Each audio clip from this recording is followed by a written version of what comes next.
राधे राधे बच्चों, हमने last video में क्राइंग पोएम पढ़ी थी और आज हम इस चैप्टर के क्वेश्चन आंसर्स और वर्ड मीनिंग करेंगे। सो चलिए शुरू करते हैं। सबसे पहले आपकी बुक की वर्ड मीनिंग आती है न्यू वर्ड्स। सबसे पहले है आपकी सोक्ड। सोक्ड का मतलब होता है कंप्लीटली वेट, पूरी तरीके से भीग जाना। Shower, bath in which water is spread from above, जैसे कि हमारे वॉशरूम्स में, बाथरूम्स में लगा होता है ऊपर की साइड, जिसमें से पानी ऊपर से गिरता है, उसको हम बोलते हैं shower. Wept, shed tears and cried, मतलब आंसू पोंछ देना, वेप्ट कर देना। अब आते हैं हमारे लेट्स रीड क्वेश्चन आंसर्स। तो यहाँ पे आपके क्वेश्चन आंसर हैं। उससे पहले हमारी वर्ड मीनिंग है जो कि मैंने बुक पोएम में से ली है। आपको इसके अलावा कोई और वर्ड मीनिंग ना पता हो तो आप कमेंट सेक्शन में पूछ सकते हैं। फर्स्ट है आपका क्राई। क्राई का मतलब रोना, लिटिल थोड़ा।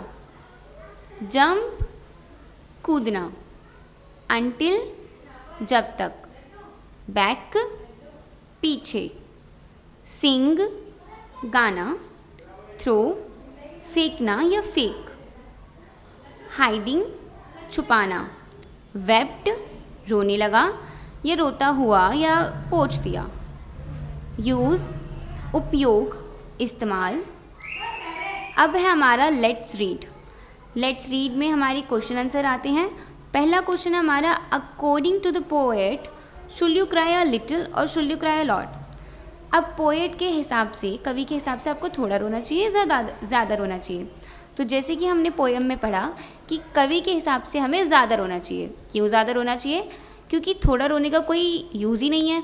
हमें ज़्यादा रोना चाहिए ताकि उसका कोई यूज़ हो, मतलब तब तक रो जब तक तकिया भीग ना जाए। According to the poet you should cry a lot, हमें कवि के हिसाब से ज़्यादा रोना चाहिए। सेकेंड क्वेश्चन है, what can you do after crying a lot. आप कमेंट सेक्शन में आप अपना बताइए कि आप रोने के बाद क्या करते हैं। जैसे कि ज़्यादातर तो मूड होते हैं, कोशिश करते हैं कि पेरेंट्स को ना पता चले, या ज़्यादातर अपनी नाराज़गी दिखाने के लिए खाना नहीं खाते। आप क्या करते हैं, आप कमेंट सेक्शन में बताइएगा। After crying a lot you can laugh heartily, जैसे कि जैसे कि पोएम में पोएट ने करा है कि बच्चा पहले रोता है और फिर बाद में क्या करता है, वो खुश हो जाता है। वो अपनी नाराज़गी या अपने आंसू नहीं दिखाता किसी को, वो अपनी हंसी दिखाता है। तो इसके अंदर आंसर भी हम वही लिखेंगे कि आपको हंसना चाहिए अपने दिल से। अब थर्ड क्वेश्चन में हमारे ये हैं, read the first 2 lines of the poem is the mood. अब कह रहे हैं पहली 2 लाइनों में पोएट का मूड कैसा था। तो जैसे कि पोएट की पहली 2 लाइनों में कैसा था कि वो बहुत रोता है, तो उसमें आएगा हैप्पी या सैड या एंग्री या जेलस या अपसेट। तो आपके हिसाब से और पोएट के हिसाब से आंसर है इसका sad. In the last few lines the mood off the poet has changed. आखिरी की कुछ लाइन्स में पोएट का जो मूड है वो चेंज्ड हो जाता है। व्हाट इज़ इट नाउ, अब उसका मूड कैसा है।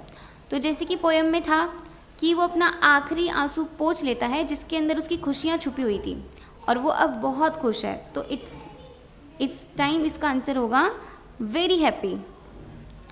नेक्स्ट है आपके, आर दी सेंटेंसेस राइट और रॉन्ग, सही है या गलत है।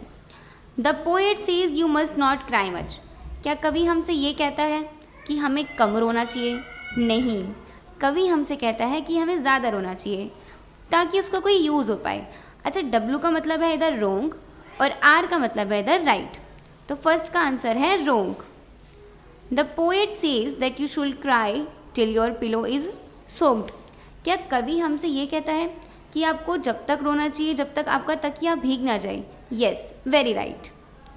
The poet says that after crying you should open the window and laugh so that people will see that you are happy. कहते हैं आपको रोने के बाद सीधा अपनी खिड़की खोलनी चाहिए और हंसना चाहिए ताकि लोगों को लगे कि आप बहुत खुश हो। So this time it's also right. The poet says that you should open the window and show people that you are crying. क्या कवि के हिसाब से हमें खिड़की खोल के ये दिखाना चाहिए कि देखो देखो भाई, हम बहुत रो रहे हैं, हम बहुत दुखी हैं? सो नहीं, इट्स रॉन्ग। आपके लेट्स रीड ख़त्म हो चुका है। अब बारी आती है हमारी लेट्स टॉक की। लेट्स टॉक में पहला क्वेश्चन है हमारा, वेयर डू यू क्राई?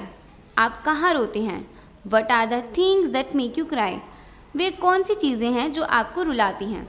जैसे किसी का रीज़न होता है कि हमें कोई फेवरेट चीज़ नहीं मिली तब हम रोते हैं, फेवरेट खाना नहीं बना तब रोते हैं, या मम्मी ने ज़रा सा डांट दिया तो रोते हैं। तो आपके क्या रीजंस हैं वो आप अपनी हमारे कमेंट सेक्शंस में लिखिए। I cry before my mother, I cry when my sister disturbs me और when I fall down and get hurt.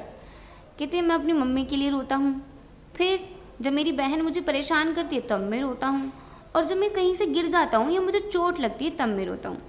अब कोई बच्चा तो खिलौनों के लिए भी रोते हैं, अपनी चीज़ के लिए भी रोते हैं। आप अपने रीजंस लिख सकते हैं। Can you cry when you are happy? क्या आप खुशी में रोते हैं? वैसे तो इसका answer no, not at all है, नहीं, बिल्कुल नहीं। पर जब हमारी मम्मी हमें मार रही होती है और हमारी हंसते हंसते आंसू आ जाते हैं, या रोते रोते हम हंसने लग जाते हैं, तो ये सवाल वहाँ थोड़ा अटपटा लगता है। तो हाँ, हम रोते रोते भी हंस सकते हैं। हम रो रहे हैं, हमारी कज़न ने या फिर किसी ने हमें चिढ़ाया और हमारी हंसी आ गई। बट अभी के लिए आप इधर लिखोगे नो, नॉट एट ऑल, नहीं, बिल्कुल नहीं। Which are things that make you happy? वे कौन सी चीज़ें हैं जिससे आपको खुश होते हो या आपको खुशी मिलती है? In what way do you show your happiness? और आप अपनी खुशी किस प्रकार जाहिर करते हैं? Attending parties and purchasing new dresses make me happy. अब ये भैया देखो लड़कियों का रीज़न हो गया कि पार्टीज़ को अटेंड करना और नई नई ड्रेसेस करना बहुत ज़्यादा खुश करता है, मुझे बहुत ज़्यादा खुशी देता है। लड़के अपना रीज़न लिख सकते हैं कि जैसे टॉयज़, जब हम टॉयज़ खरीदते हैं या हम कोई एडवेंचर करते हैं, बाइक राइडिंग करते हैं, तब हमें खुशी मिलती है।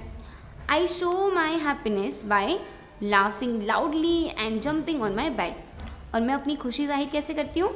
जैसे एकदम शोर मचा के और बेड पे कूद के। आप कैसे करते हैं? जैसे कोई अच्छे बच्चे जो होते हैं वो अपने पेरेंट्स के लिए काम करते हैं आगे से आगे। जैसे मम्मा आई, पानी का गिलास दे दिया, पापा आए, पानी का गिलास दे दिया, नमस्ते करी, ग्रीटिंग्स करी। सो आप कैसे अपनी खुशी जाहिर करते हैं वो आप बताइए। अब अगला है आपका word building. The word happiness ends in ness. कह रहे हैं जो हैप्पीनेस वर्ड है ये नेस पे ख़त्म हो रहा है, and comes from the word happy. और ये वर्ड जो हैप्पीनेस है वो हैप्पी में से आया है। Right 3 words that and in the same way. और आपको सिमिलर ऐसे 3 वर्ड्स और लिखने हैं जो कि ऐसे ही नेस पर ख़त्म हो। विच words do they come from? और वो कहाँ से आए हैं वो भी। सो सबसे पहले आपका आता है क्लेवरनेस, ठीक है, ये नेस पे ख़त्म हो रहा है और आया कहाँ से है? क्लेवर से। अगलीनेस, बदसूरता, बदसूरत, सो ये अगली पे ख़त्म होता है। नीटनेस, एकदम साफ सुथरी से, सो नीट पे। यहाँ पे आपके वर्ड बिल्डिंग ख़त्म होते हैं। नेक्स्ट एक्सरसाइज हम अगली वीडियो में करेंगे। आपको वीडियो अच्छी लगी तो वीडियो को लाइक करें, शेयर करें और चैनल को सब्सक्राइब करें। Thank you for watching.